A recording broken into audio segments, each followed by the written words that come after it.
Welcome back to Press Review. Let's start by taking a look at today's front pages in the Middle East.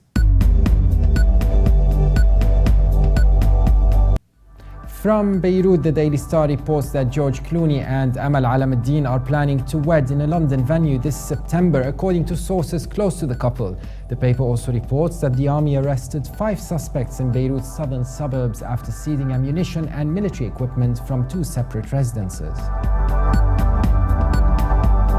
The Egypt Independent leads reporting that Ismailia Court of Misdemeanors has acquitted 5 Brotherhood members of alleged rioting and violence in Ismailia. The paper also reports that President Vladimir Putin will make his first visit to the Crimean Peninsula since Russia annexed the territory in March in a move to bolster public support amid simmering tensions in Ukraine.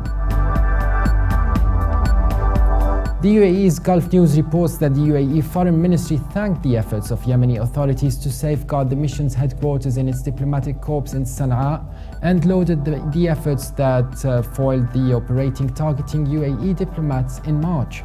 The paper also reports that people thronged polling station in India's newest state to vote for a new assembly. From Saudi Arabia, the Arab News reports that several Saudi and international banks have banned all transactions, including remittances to Sudanese banks, with desperate Sudanese workers in the kingdom now sending money to their families with fellow nationals. It also reports that the deadly MERS virus killed 2 more people on Wednesday and infected 16 others. From Iran, the Tehran Times reports that Supreme Leader Ayatollah Sayyid Ali Khamenei has said that making efforts to improve Iran's capabilities in various sectors will help counter the effects of sanctions.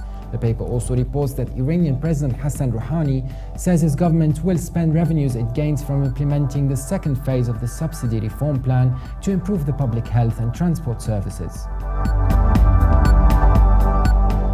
From Israel, the Jerusalem Post reports that the state attorney's office plans to indict 5 people and a corporation with negligent manslaughter in the death of IDF Lieutenant Hila Betzaleli, who was killed 2 years ago when a scaffold fell on her during rehearsals for the annual Independence Day ceremony on Jerusalem's Mount Herzl.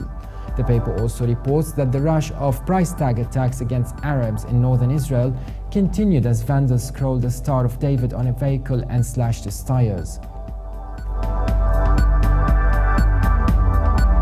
And now let's have a look at the top Mideast news from UK papers. The Telegraph leads its Middle East news reporting on Iraq's elections as it says this week's elections have been conducted to a soundtrack of bombings and killings. The paper says that despite this, Iraqis still went to the polls in significant numbers and were still determined to exercise their democratic rights that were for so long denied to them.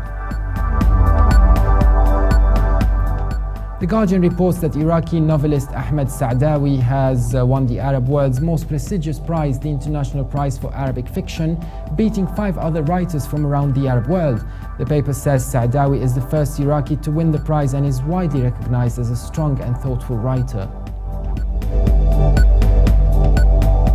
Now let's take a look at the top Middle East news in international papers. From China, the Global Times leads reporting that the UN Security Council has welcomed the parliamentary elections in Iraq and called on all political entities in the Middle East country to ensure a smooth transition in order to form a new government that represents the will of all the Iraqi people. And finally, from the United States, the Los Angeles Times leads Middle East news reporting that Egyptian President hopeful Hamdin Sabahi has vowed that if his long-shot bid for office succeeds, he will abolish a law criminalizing unauthorized demonstrations and abolish recent legislation barring Egyptians from talking to the government to court over any business contracts it signs with investors. And for more updates, please visit Levant.tv. Thanks for watching Press Review. Be sure to join us again tomorrow, and bye for now.